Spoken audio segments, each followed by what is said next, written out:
you're making 10,000 from your short-term rental, you need a virtual assistant. But watch this first. If you're a short-term rental operator and you find yourself stuck around that $10,000 to $15,000 range, it's because you don't have a virtual assistant. And when I say virtual assistant, I don't simply mean someone random overseas or in a different country. I mean someone who removes the meaningful tasks off your plate that need to be done on a day to day basis. Tasks that are taking away your focus from working on the big things that really move the needle, AKA the sales, the marketing. This also might be why it might feel like you can't take on more rentals or why you haven't put in the offer to purchase that portfolio that would double, triple your current doors. Sure, more doors and revenue would be nice. It always is. But not in this case. We're talking about time and a lot of headaches that you'll add if the LOI, letter of intent, gets accepted. You can only wing it so much when there's only a set 24 hours in a day. Now, let's step back and set some definitions. I'm talking about VAs, virtual assistants, yes, but I like to call them remote guest experience specialists, or for short, remote GX, or even shorter for you acronym nerds. I love me acronyms, RGXs.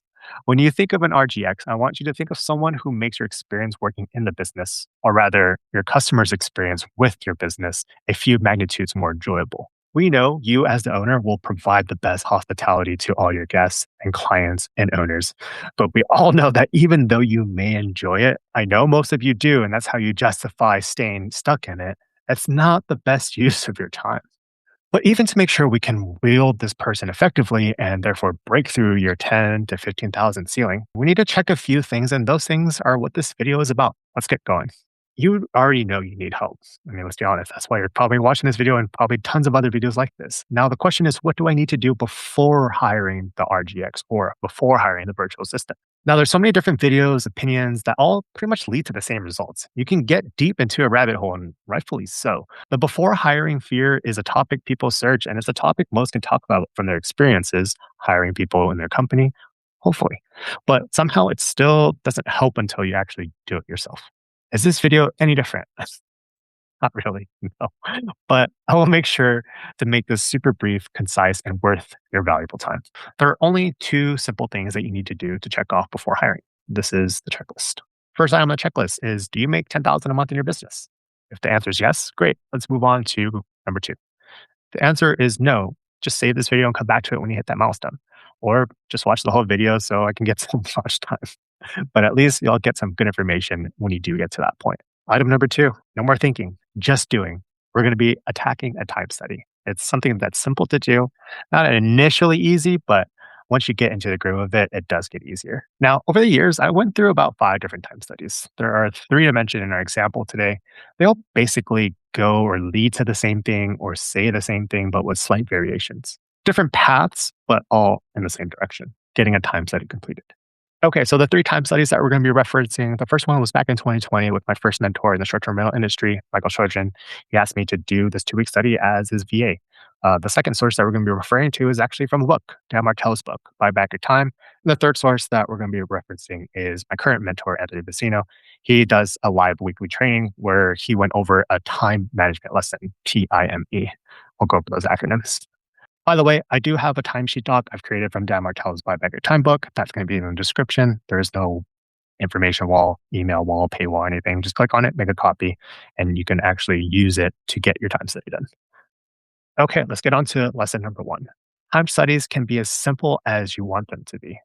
From paper to phones to tablets to desktops, there isn't a single way to do a time study. There isn't a proper way or the official way of a time study.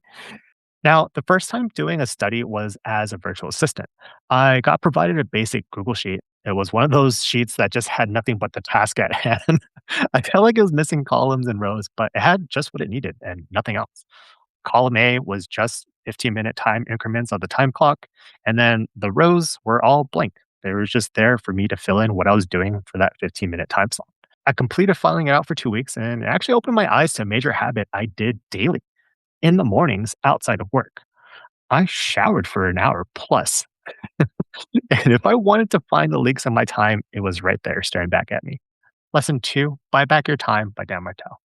Dan's book, Buy Back Your Time, was one of the more influential books I have read. An example of an influential book to me, for context, is Meditations by Marcus Aurelius.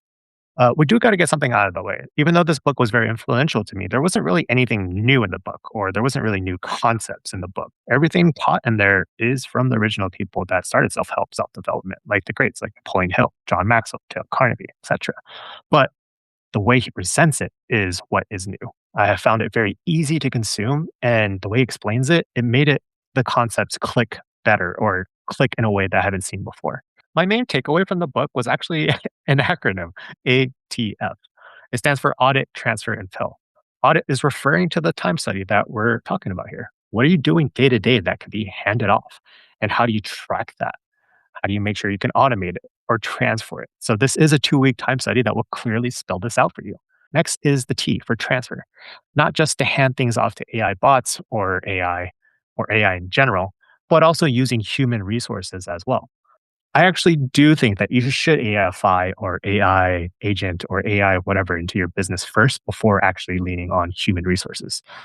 That also depends on the pay and how much it costs. So you do got to factor those things in. And lastly, the part I truly needed to learn myself from this was F, Phil.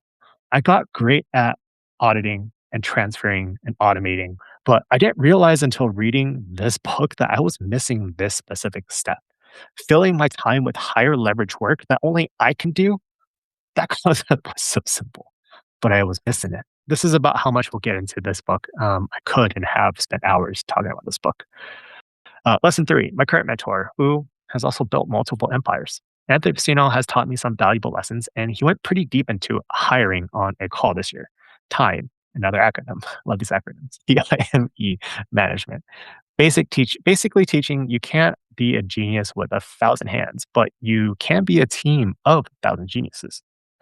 Hire for the soul and train for the role. This is the blueprint for this. So, step one for T, time blocking. Going back to the time study, own your calendar and direct your time. What gets measured gets managed. And without time blocks, there are no measurements to manage. I do feel like time blocks is a way to accomplish a time study without actually doing a time study, if that makes sense. If you are doing a time study and you haven't done one before, if you time block, you can just pretty much transfer those over pretty easily. Now, step two, I stands for impact scale, numbering it from 1 to 10 as far as impact. You need to subscribe a number to your time blocks. Does this get closer or further away from the goal? And then you're going to write down a number from 1 to 10. Step three for M, money, monetary impact. How much would it cost for someone else to do this thing? And you would subscribe dollar signs to it. $1 for a low cost, $2 for a mid cost, $3 for a high cost to each time block. And yes, we're referring to time blocks here, but once again, this could be in your time study when you go over your time study. Step four for E, energy tracking. There's going to be negative sign, which is that negative. They're going to be a net neutral, which you can put as 0. So net neutral, nothing. There's kind of fun, which is a plus. You like it. And then there's a love it. There's 2 plus signs. It lights up your soul. Now, step 5, which is to optimize, start high and low. Remove anything else that is low or save it for last. What that means is you pretty much take your impact, your monetary, everything that has the highest dollar sign, everything that has the highest impact scale, and everything that has a double plus sign is what you want to start off with first. Same here. That's about how much we'll get into this lesson as well. We'll go a little bit deeper, but that's neither here nor there. Now, the main reasons why we do a time study is to determine what the role's task will be, which will align to a position in your business that will lean either into marketing, sales, operations, or systems. The time study also allows clarity to what someone will expect to do, not just throwing someone into the fire and telling them, good luck. Hope you'll build out the training. Hopefully, you'll build out the tasks. Hopefully, you'll build out the SOPs. And hopefully, you'll also give me the KPIs that I should measure you with, or basically have them tell us what to do. That would be ideal, but it's not realistic. I know these lessons were high level, but that was just on purpose to hopefully get you to realize how important a simple topic like a time study can take up as much time as this video is. It will hopefully open your mind to what's missing, what's important to you right now, what you're working on, what you're ignoring as well. And that's the main purpose. And the purpose of the study is to figure out what can and should be delegated. Now, hopefully, you know the importance of the time study and that you've gotten that out of the way. Also, hopefully, all the questions that you have before hiring are out of the way as well. So now that you're ready to hire that remote teammate, there's something that you actually need to do next, which is due diligence. So before actually picking up your RGX, watch that.